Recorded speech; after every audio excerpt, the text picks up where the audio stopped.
nationally speaking, what do the numbers tell us about where this election stands?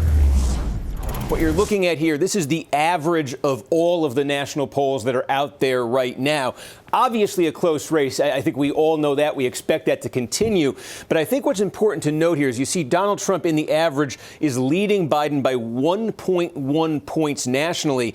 And the key here is this looks different. The polling looks different than it did 4 years ago, for that matter, than it did 8 years ago, the two other times that Donald Trump was the Republican nominee. Because, frankly, in those other two races, Donald Trump never led in the polling average against either Hillary Clinton or Joe Biden. You can see 4 years ago on this date, this was what the average looked like. And this is, if you remember, pretty much what it looked like the entire 2020 campaign. A lead of, 4, 5, 6 points for Joe Biden. He ended up winning the popular vote, pretty comfortably, 4.5 points in 2020. So what's changed in the polling, and obviously this poses the big question for November, is where is Trump made gains here relative to the polling before?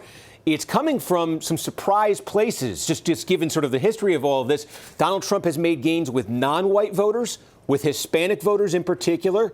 To some extent, polling is suggesting with African-American voters, and also with younger non-white voters. That's what the polling is suggesting right now. That accounts for why Donald Trump is polling better now than he did 4 years ago. The question, obviously, Tyler, is that going to continue and be a factor on Election Day when people actually have to turn out and vote and not just answer a poll? As we go to those swing states, there are 5 or 6 of them. What can you tell us about what you're seeing there? Yeah, let's call up here our friend, the Road to 270 map, because we're going to be using this one quite a bit between now and Election Day. So what we have it set for right now is this is the 2020 result. And if you remember, we had redistricting, a new census since then. The red states, a little more growth there than the blue states. So the same combination of states that Trump had in 2020 would now be worth 235. Biden's would be worth 303. So now taking a look at this map, we'll do it from the perspective of if Trump's trying to flip the result and win here. Think about what we just said there. With the gains for Trump are more among non-white voters, Hispanic voters, younger voters.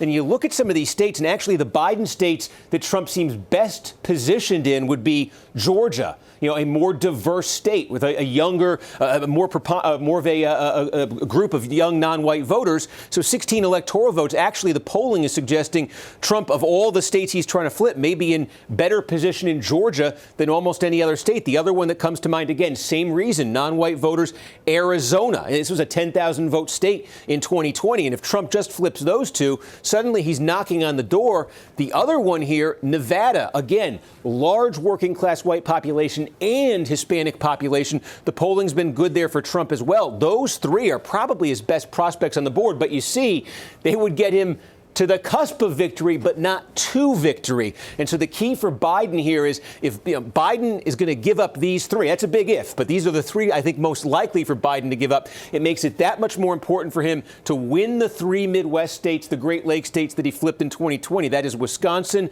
Michigan, and Pennsylvania. Trump carried them all in 16, Biden in 20. If Biden holds those three, and Trump takes the 3 sort of Sunbelt extended states, Biden would hang on to the presidency.